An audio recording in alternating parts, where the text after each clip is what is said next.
This video is sponsored by Squarespace. Hello everybody, welcome back to my channel. Today I would like to give you my first impressions of the Sony A7 IV versus the A7R4. I'll be comparing them side by side, seeing how they perform next to each other, and I'll be giving my final conclusions on which one I would get if I was to be buying a camera right now. Before we get into this video, make sure to subscribe to my channel and click the little bell button to not miss any of my future uploads, and let's get back into the video.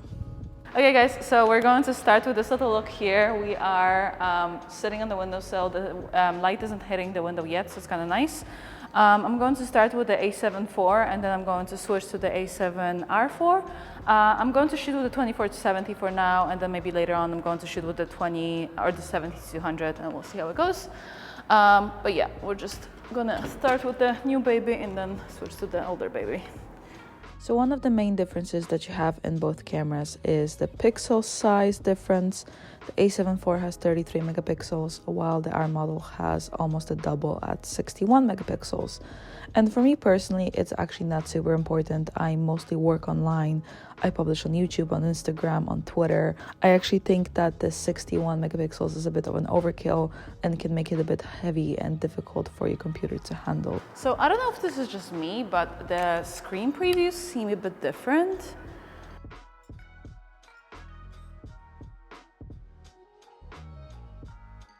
Yeah, so the face detection is obviously still pretty good. Beautiful. So we moved location here. We have this really beautiful like halo over your head now, so it's really pretty. It looks really beautiful. So we're gonna take some photos here. Coming from a DSLR background, I have to say that both cameras' focusing system is absolutely incredible. The eye detection is on point, it doesn't miss. When I was testing it here in backlit conditions, I was worried it might be missing or it might be confused, but neither camera struggled at all. And to be honest, I don't really have a favorite in that sense. I feel like both systems are absolutely excellent. Sony did a great job as always, so there isn't really much of a difference for me personally. One thing that I really wanted to test out with the A7 IV was its new video capabilities. It now has 4K up to 60p, which the A7R4 doesn't have. The A7 IV also has a new set of color profiles called the Creative Looks, and it's the same as on the A7S III. They are to replace the creative styles that are currently on the A7R4, and the camera also has a soft skin effects mode, which I think is going to be very, very interesting. Okay, so we just changed the set. We have this beautiful little patch of sunlight, and we have this movable wall that we just placed here. And we're going to be sitting on this little stool. We have this beautiful green dress. We have a Pomeranian with a chicken in her mouth. So pretty. Oh yes, love this. Oh, it's gonna look so good with the other dress that you have as well.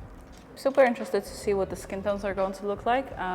I have discovered that the A7 IV doesn't have profiles yet for Lightroom, which is going to be a bit of a pain, but I'm going to test them out on Capture One and see what the colors look like as well.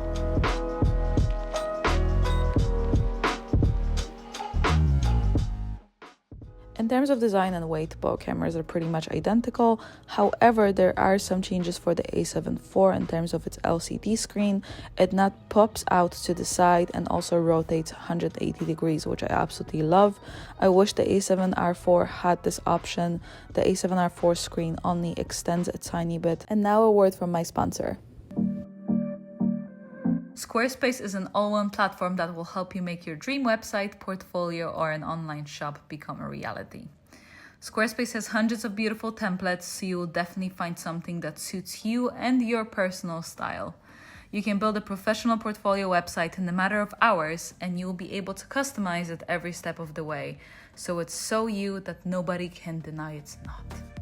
As we all know, social media presence is power, and with Squarespace, you'll be able to auto-post all your content to Twitter, Facebook, or Tumblr with proper tags and descriptions. Finally, Squarespace helps you with the marketing. They help you with SEO, as well as some plugins for Instagram stories and so on, as well as share buttons, so your followers can give you some juicy shoutouts on their social media. If that sounds like something you'd like to try, make sure to go to squarespace.com for a free trial. And once you're ready to go, use my code squarespace.com/Anita to receive 10% off your first purchase.